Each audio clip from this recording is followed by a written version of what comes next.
नमस्कार, मैं पौरमा बैनर्जी, प्रवक्ता शिक्षा शास्त्र डाइट कुशीनगर। आप सभी डीएलएड के प्रशिक्षुओं का पुनः इस वीडियो लेक्चर सेशन में स्वागत करती हूँ और मैं आप लोग को कुछ मैसेज देना चाहती हूँ कि जैसा कि पिछले वीडियो लेक्चर में कुछ फैक्ट्स मेरे से रिपीट हो गए थे, क्योंकि ये ऑनलाइन क्लास है तो एक फ़्लो में चीज़ों को बोलना पड़ता है।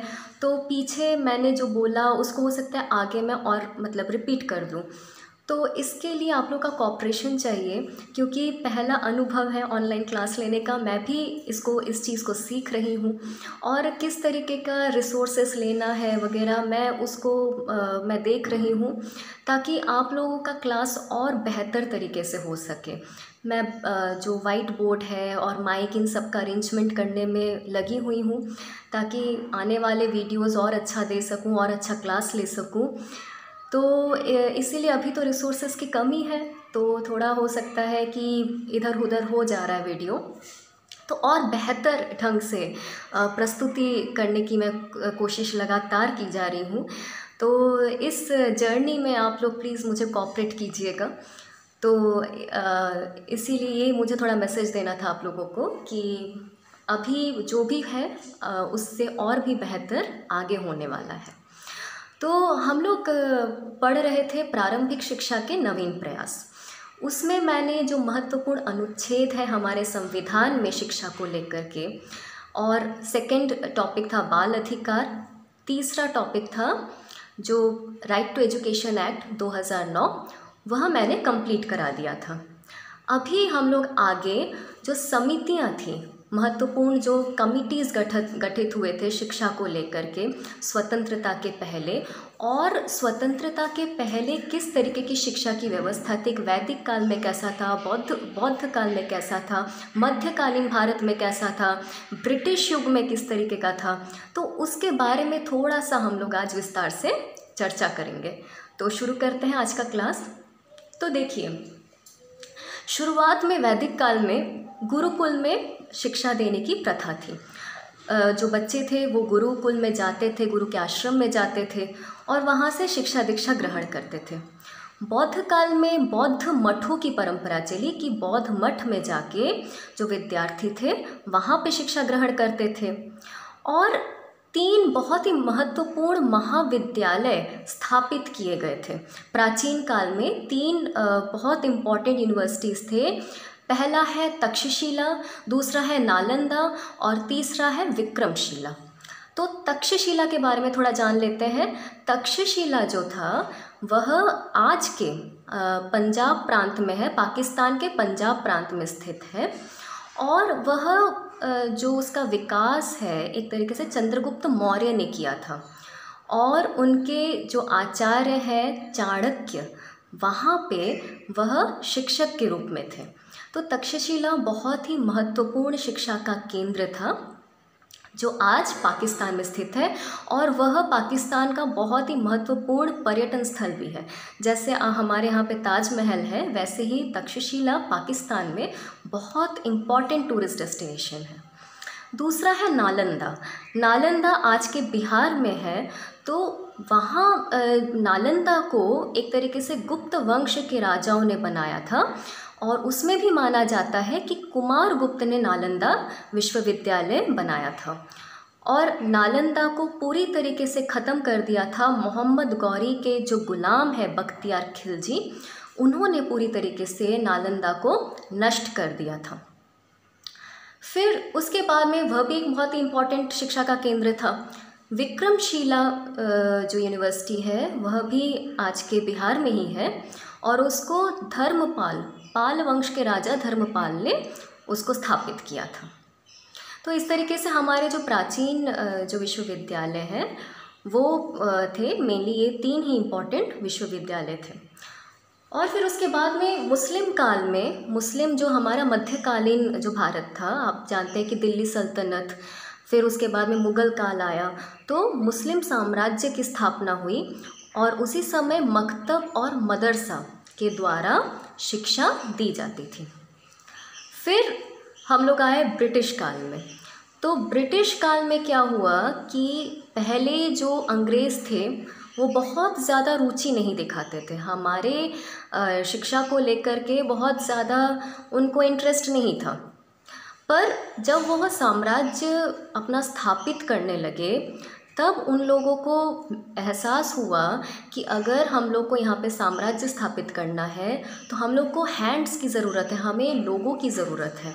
और लोगों की ज़रूरत है तो हम लोगों को पढ़ाना होगा। भाई बिना पढ़े लिखे या बिना ट्रेनिंग दिए हम लोग लोगों को कैसे लगा सकते हैं किसी काम में। तो तब से क्या हुआ कि जो अंग्रेज़ थे वह शिक्षा में थोड़ा सा ध्यान देने लगे और कई सारे जैसे मदरसा का एस्टैब्लिशमेंट हुआ, संस्कृत कॉलेज का हुआ, फिर कई सारे एशियाटिक सोसाइटी। अभी हम मैं इस चीज़ों में बात करूँगी कि किस किस तरीके से अंग्रेज़ शिक्षा को लेकर के वह हमारे भारत में उन लोगों ने किस तरीके से इन्वेस्टमेंट किया या क्या क्या चीज़ किया। तो ब्रिटिश काल में जो हमारे या आधुनिक काल, जिसको ब्रिटिश काल को आधुनिक काल कहा जाता है, तो आधुनिक काल में किस तरीके का शिक्षा का व्यवस्था था तो उसके बारे में हम लोग चर्चा कर लेते हैं। तो ब्रिटिश काल में क्या हुआ था कि वॉरेन हेस्टिंग्स जो थे वो गवर्नर जनरल थे बंगाल के। तो बंगाल के गवर्नर जनरल थे और उन्होंने पहले मदरसे का, कलकत्ता मदरसे की स्थापना की थी। उन्होंने पहले कलकत्ता मदरसा बनाया था जो अरबी और फ़ारसी में शिक्षा देता था। फिर उसके बाद में 1784 में वॉरेन हेस्टिंग्स के साथ मिल के विलियम जोन्स नाम के व्यक्ति ने एशियाटिक सोसाइटी ऑफ बंगाल की स्थापना की। ठीक है, तो एशियाटिक सोसाइटी ऑफ बंगाल का क्या काम था? मेनली जो हमारे भारत का जो साहित्य है उसको वह शोध करता था। उसे कई सारे महत्वपूर्ण हमारे जो ग्रंथ हैं उसको अंग्रेज़ी में कन्वर्ट किया गया, उसको अनुवाद किया गया अंग्रेज़ी में।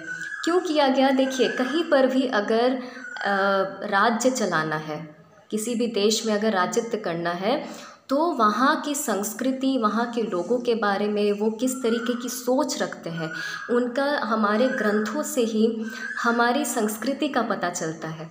तो अगर आप कहीं पर भी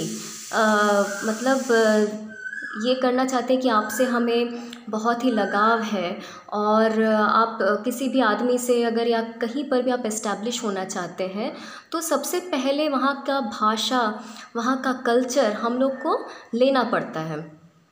ठीक है, तो उसको उसी के लिए जो एशियाटिक सोसाइटी है तो हमारी संस्कृति, हमारा जो कल्चर है उसको जानने के लिए इसको एस्टैब्लिश किया गया।